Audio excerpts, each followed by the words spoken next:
Hey everyone, welcome to my channel Ignite guys. Today we are going to discuss a very important topic which is origin of life. As you know, ये cell biology का series चल रहा है, ठीक है। इससे पहले मैंने हिस्ट्री कंप्लीट कर दिया सेल बायोलॉजी का and now origin of life. बहुत इंटरेस्टिंग क्वेश्चन है कि लाइफ का ओरिजिन कैसे हुआ। इसे हम इवोल्यूशन में पढ़ते हैं, लेकिन हमें पता होना चाहिए कि सेल का डिस्कवरी किसने किया और कब हुआ। इसलिए हम ये टॉपिक लेके आए।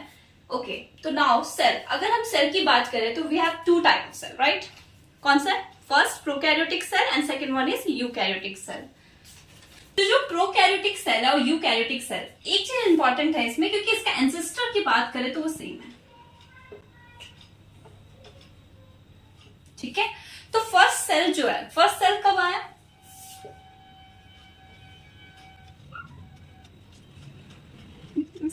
$8 बिलियन अगो फॉर्म हुआ था।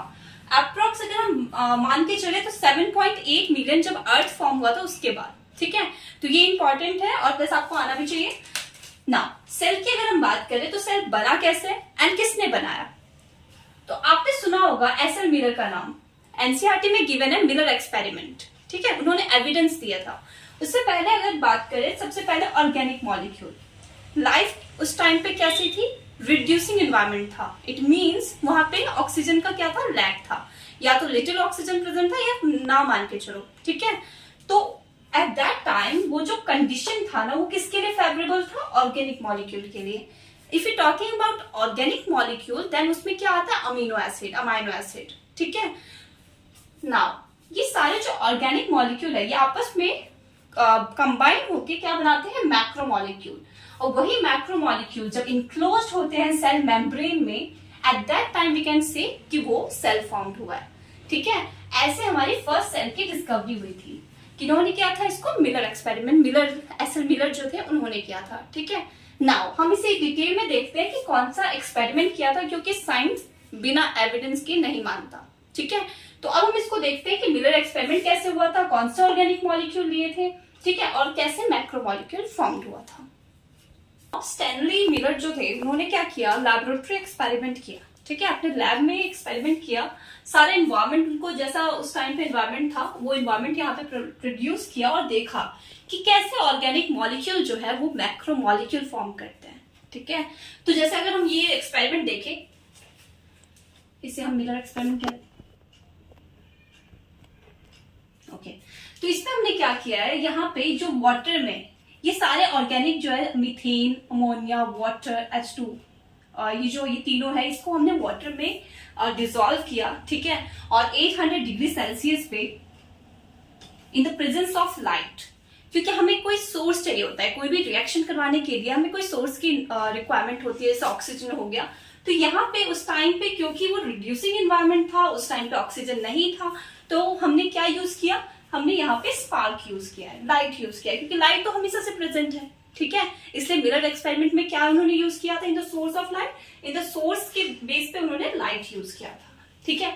ये सारे ऑर्गेनिक जो है, ऑर्गेनिक एसिड पे इन्होंने क्या फॉर्म किया? ऑर्गेनिक एसिड का यूज करके इन्होंने क्या बनाया? अमीनो एसिड, ठीक है। अमीनो एसिड जैसे एलेनिन बनाया या एस्पेरेटिक बनाया, ठीक है। तो ये पूरा जो एक्सपेरिमेंट था इसमें यही है, इसमें ज्यादा डिटेल में एक्सप्लेन करने का नहीं है। इसमें मेन आपको यही पता चलना चाहिए कि कैसे ऑर्गेनिक एसिड जो है उन्होंने फॉर्मेशन किया मैक्रो मॉलिक्यूल का, और फिर वही मैक्रो मॉलिक्यूल जब इंक्लोज्ड होते हैं मेम्ब्रेन में, at that time we can say कि सेल का फॉर्मेशन हो गया, ठीक है। तो ये एक्सपेरिमेंट ये था ना। अब मैंने यही बताया कि कंडीशन उस टाइम पे कैसे कंडीशन था, ऑक्सीजन नहीं था, ठीक है। मोस्टली अगर देखा जाए तो CO2, N2 या फिर स्मॉल अमाउंट में carbon monoxide, H2S and H2, ये सब प्रेजेंट थे। अमीनो एसिड जो है, जो मैंने अभी फॉर्मेशन बताया आपको मिलर एक्सपेरिमेंट में, जो हमारे पास अमीनो एसिड आए। अब अमीनो एसिड क्या करेंगे, क्योंकि ये एक हमारा मोनोमर है, तो मोनोमर क्या करता है? पॉलीमर बनाता है। तो वहीं पे अमीनो एसिड क्या बनाएगा? पॉलीपेप्टाइड, ठीक है। अब वो जो पॉलीपेप्टाइड है वो क्या करेगा? अच्छा, ठीक है, ये सब हो रहा है, मतलब इजिली काम चल रहा है, लेकिन हमें इतना कम रिक्वायरमेंट नहीं है। हमने क्या पढ़ा? हमने रेप्लिकेशन पढ़ा था। रेप्लिकेशन में क्या होता है कि रेप्लिकेट हो, हमें जितना रिक्वायरमेंट हो ना उतना हमें वो अमाउंट चाहिए। तो उस अमाउंट को फुलफिल करने के लिए हमें रेप्लिकेशन बहुत इंपॉर्टेंट है, ओके। तो यहाँ पे क्या होगा कि अमीनो एसिड ने जो पॉलीपेप्टाइड बनाया वो पॉलीपेप्टाइड क्या करेगा, रेप्लिकेट करेगा। ओके ना, अगर ये रेप्लिकेट की अगर हम बात करें तो हमें एक ऐसा ऑर्गेनिज्म चाहिए जो रेप्लिकेट करे। उस टाइम पे जो सबसे पहले जो लाइफ फॉर्म हुआ उस टाइम पे सबसे पहला सेल जो था जब आया प्रोकैरियोटिक सेल, तो ये जो हमारा रेप्लिकेशन है वो कौन करेगा, आरएनए। आरएनए के पास एक तो प्रॉपर्टी है रेप्लिकेट करने की, प्लस उसके पास ये भी प्रॉपर्टी है कि वो अपने आप को कैटेलाइज कर पाए। ठीक है, तो एक तो रेप्लिकेशन, अगर मैं यहां पे लिखूं कि आरएनए के पास दो प्रॉपर्टी है, फिर किसी के पास भी दो प्रॉपर्टी होनी चाहिए, एक तो रिप्रोड्यूस कर सके वो और प्लस वो कैटेलाइज कर सके। ये दोनों प्रॉपर्टी किसके पास थी, आरएनए के पास थी उस टाइम पे। आरएनए के पास जब ये दोनों प्रॉपर्टी थी और उसको हमने इंक्लोज किया फॉस्फोलिपिड मेम्ब्रेन में, एट दैट टाइम हमारा फर्स्ट जेनेटिक मटेरियल फॉर्म हुआ था जिसको हम बोलते हैं आरएनए। लेकिन आरएनए जो था वो स्टेबिलिटी नहीं प्रोवाइड कर रहा था, मतलब स्टेबल नहीं था।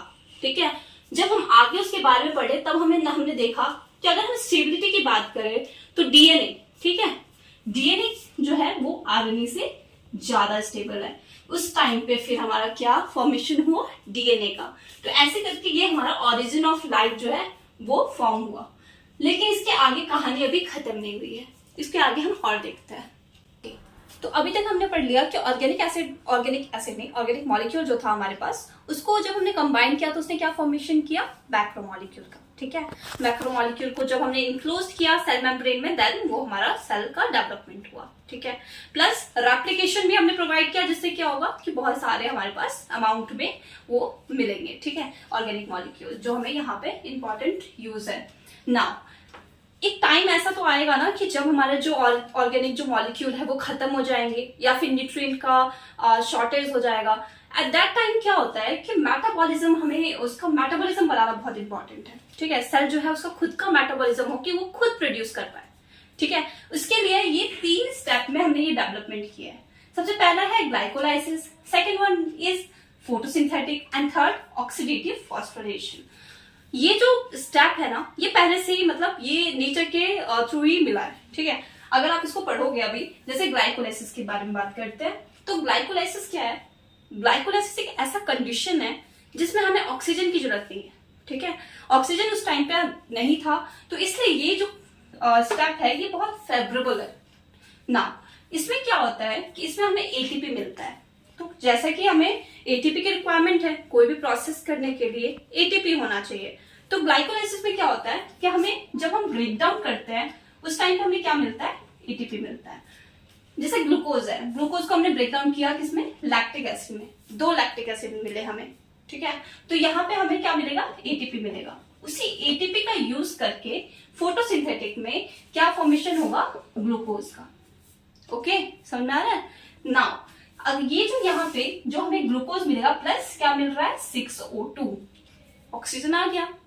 तो फोटोसिंथेटिक के टाइम पे हमारे पास एनवायरमेंट में ऑक्सीजन आ चुका है। नाउ थर्ड अगर हम देखें ऑक्सीडेटिव वाले में, ऑक्सीडेटिव मेटाबॉलिज्म जो है उसमें क्या होता है, इनिशियल टाइम में हम क्या यूज करते थे रिएक्शन में, H2S। ओके, नाउ हमने उसके टाइम पे जब हमारे पास H2O आ गया, यहाँ पे जब हमारे पास H2O आ चुका है तो हमने क्या यूज किया, यहाँ पे H2O यूज करने लग गए। तो ये रिएक्शन में ग्लूकोज को जब हम 6O2 के साथ रिएक्ट कराएंगे तो हमारे पास क्या बनेगा, 6CO2 प्लस वाटर। तो ये हमारा मेटाबॉलिज्म का स्टेप था और प्लस प्रोकैरियोटिक सेल का फॉर्मेशन था। प्रोकैरियोटिक सेल जो है वो ऐसे ही उसका ओरिजिन हुआ है। और ये हमारा जो बैक्टीरिया है, बैक्टीरिया की ही बात कर रही थी, अगर आपने ग्राफ देखा होगा बैक्टीरिया का, तो एक टाइम आता है जब सैचुरेशन आ जाता है। ठीक है, उसके आगे वो नहीं ग्रोथ कर पाता है, उसके बाद वो डिक्लाइन होता है।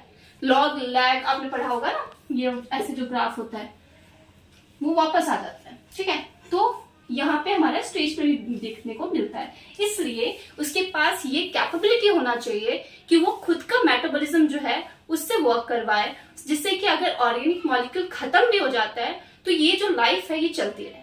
ठीक है, नेक्स्ट लेक्चर में हम पढ़ेंगे कि ऑरिजिन यूकैरियोटिक सेल का कैसे हुआ। Thank you so much.